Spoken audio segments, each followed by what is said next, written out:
Alright guys, so we got our field here. Let's talk about putting it together. So we got our two long lines. These make up the long ends of our bounce zone, or the main part of our field. So those are pretty easy to point out.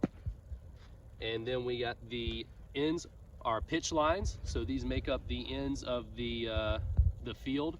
So these will also have two velcro pieces that'll hook onto these long ones.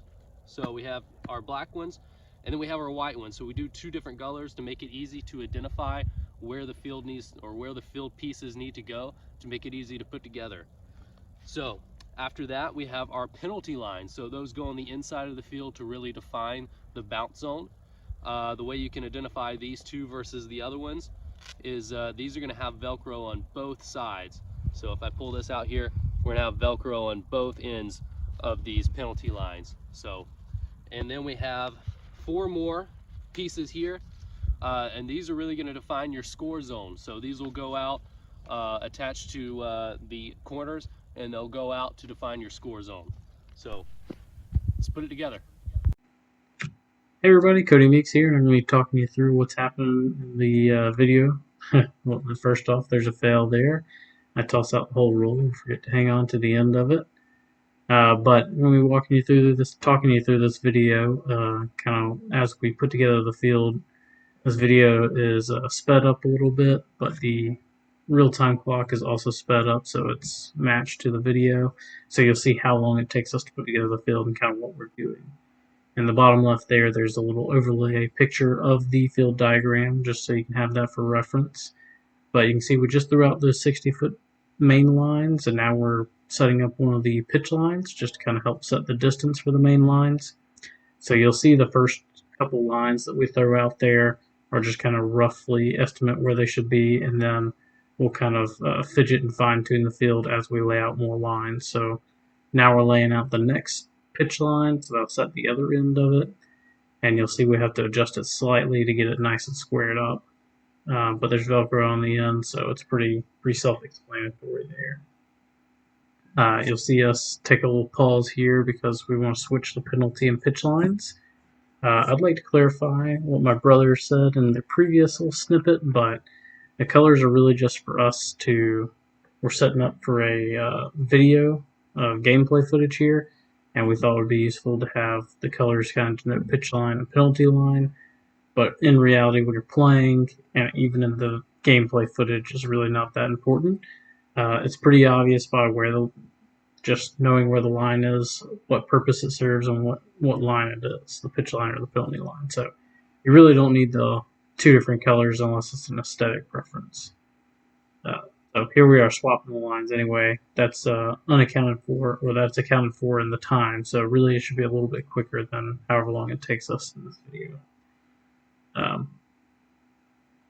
So you'll see we're kind of roughly throwing out these goalbox slants, and then we'll get those to the appropriate angle later. I don't have the disc with me at this time, so we're not setting the angles quite yet. You'll see grab it for the other side of the field, and then we'll go back and adjust these.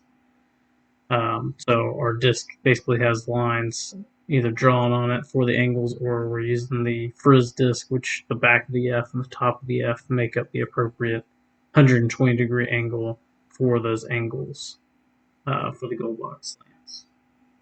And I'll throw in a snippet kind of at the end of this video just showing you close up what I'm doing with the disc to set those angles.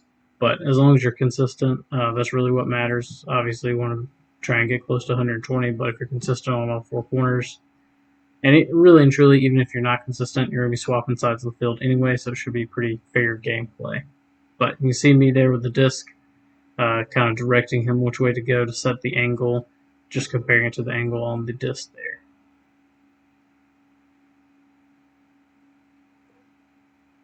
So there it is, 8 minutes recorded, so it's probably a little bit quicker if you don't swap lines around for no reason, and field weight of 11 pounds. So your first time may take a little bit longer, but after that it should take about this long. It's pretty intuitive to set up this field. After you do it the first time, you won't need this field diagram.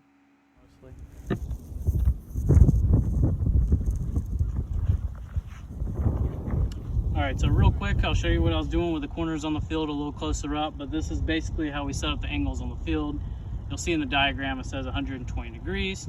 Well, it's kind of hard to do unless you have a little protractor out here, which is why with the Frisbees that we're giving y'all, this is an old edition. We'll be doing a revamped edition, but this logo is basically going to help you set up the field. This is at 120 degrees, exactly like you need to set up your field. So what you'll do is I'll take this long top part of the F on the Friz, and I'll line that up with this line going out here. And then you can see this is way off. This is an obtuse angle compared to what you want to do.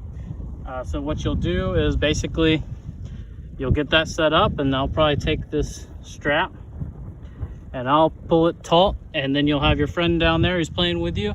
He'll pull it taut and you'll adjust them, and then you can watch us do it real quick. All right, so you can pull it taut. Okay. And then start going to the left.